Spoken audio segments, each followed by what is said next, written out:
Hi, so in this video I'm going to explain how you need to prepare the video. Okay, because as you know, to activate your account you need to upload the video and the PDF for minimum one chapter. So here are the guidelines that on video. Okay, for how to use YouTube to create video, I think there's a separate video, but in this video I'm going to only give the guidelines. Okay, so first is that the video length should be between 10 to 20 minutes. Okay, it should not be too short and it should not be too long. And in this duration you need to cover key concepts of the chapter. Okay. Second is that please test your mic to make sure your voice is clear and loud, so that students can listen, because sometimes students don't put the earphone, they just watch your video from their mobile. So it should be clear and loud. Okay, there are techniques how to amplify your voice. I think that's covered in separate videos. Okay, but this is only the guidelines, so it should be clear and loud. Okay. Third is that you need to spend initial 2 to 3 minutes on introduction of the chapter. Okay, this chapter about and why it is important to learn. Okay, so don't just start with the details. First, spend 2 to 3 minutes on introduction part.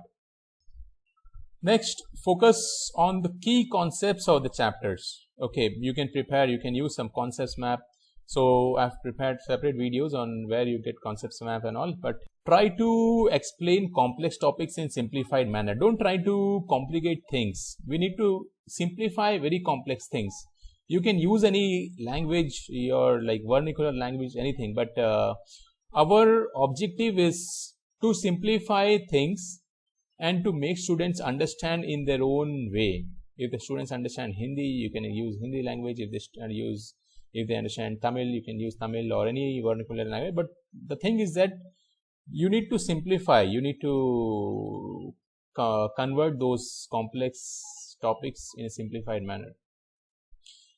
Then try to give real world examples and analogies. Okay, don't just try to, because sometimes teacher themselves don't understand the concept. They just try to read out what is given in the textbook. See, first of all, your concept, the teacher's concept should be clear. And to make students understand, you need to give a lot of real world examples, because students are not so experienced.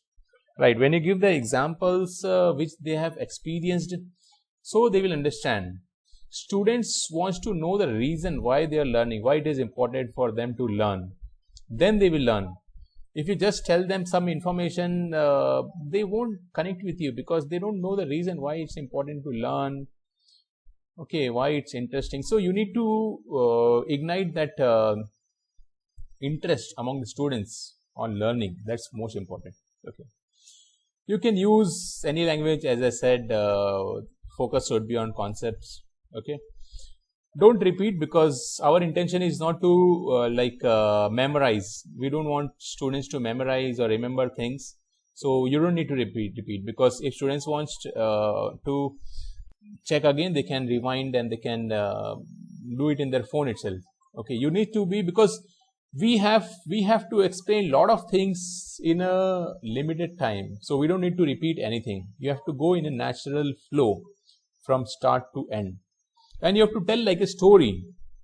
Okay, anything you just try to tell in a simplified manner with the kind of like story, so that students find it interesting. And see, because when they are engaged, then they will buy your courses, they will come to you. Otherwise, if they don't like your content, you won't get any students.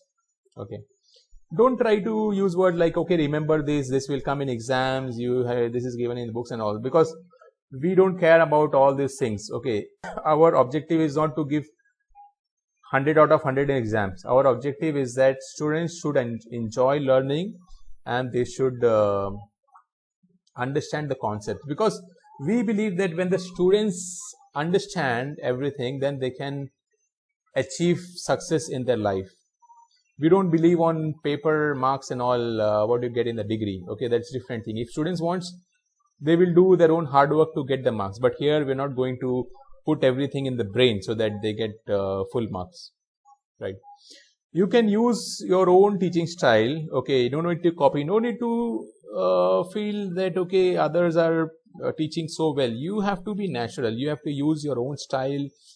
It doesn't matter that you have to be in front of camera, or you have to use, it's not necessary that you have to use very complex animations.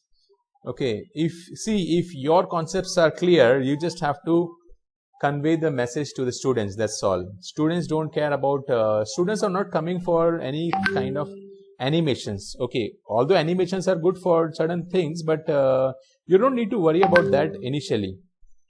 Okay, you just need to think what is your strength, whether you understand the topic properly, and your goal should be to deliver those complete knowledge to the students. That's all. If you do that, you get students. All right. If you're a beginner, then start with Google PowerPoint, because some of the teachers ask me that how to prepare. They don't know like Google or any of the computer stuff. So first of all, you should have a laptop, because without laptop you cannot do this online teaching. And when you buy laptop, you don't need to like use Microsoft. If you're used to Microsoft, it's fine. But personally, I use all these Google tools, because Google is very developer friendly. It's very good for anybody like who is a techie. They give everything for free because they have their other sources of revenue. They don't try to charge the normal users for anything like Microsoft. So for the purpose of creating video, you can use this Google PowerPoint. Okay, or if you don't have laptop, you can simply stand in front of your camera behind the whiteboard and then create a lecture, because initially maybe you don't know, right, whether you'll get students. So you can just try this with just upload a simple video with this, and then once you start getting students, once you are fully confident that you can earn a lot of money from here, you can buy the laptop and you can create very professional videos. So these are the guidelines for creating videos, and the guidelines for creating the study notes is this. You can use the same content what you have like used for creating the video. So the same content what you have created using the Google Slides, you can convert it to PDF and then upload it simply as a PDF format. Okay. So first of all, it should not be more than 10 pages, because see, you have to put all the contents from your brain. You don't need to copy. You can refer anything, but it shouldn't be like blindly copy paste from anywhere. Okay, because your objective is to convey the concepts in a simplified way to the students. Okay, so 10 pages should be enough for any chapter. Okay, it can be like less also, but I think up to 5, between 5 to 10 should be okay. Even if you're exceeding 10, fine, exceed up to 15, but not more than that. Okay. So first of all, you have to give proper introduction. So since you're going to use the same PDF for your video, so your video should also cover introduction. So it should start with introduction. Then the document should have a document map, so that students can know that what are the sections of the document. They can go through that. Okay. If you are using PowerPoint or slides, then you have to set the page as A4. So you have to go to File in the PowerPoint, and then under File there is a page setup. Once you click on page setup, you can change it to A4. Don't copy paste from books. Write in your own language. I think that's better. Then put all practice questions in worksheets. So don't try to put all those practice questions in this document, because this is only to explain the concepts. You can use that worksheet section for all practice things. Okay, as before, like don't repeat same things, because we want to like your content should be in a natural flow. It shouldn't be like repetitive or random. Whole document should be natural flow from high level concepts to low level. So because see, if students understand the whole logic, like from high level to low level, they can easily like understand. All right. So these are the few guidelines. Now with these guidelines, you can go ahead and prepare your lecture videos and the PDF, and then upload in our app. and your admin will approve it. I hope you understand with this. So if you still have any questions, you can contact me. Thank you.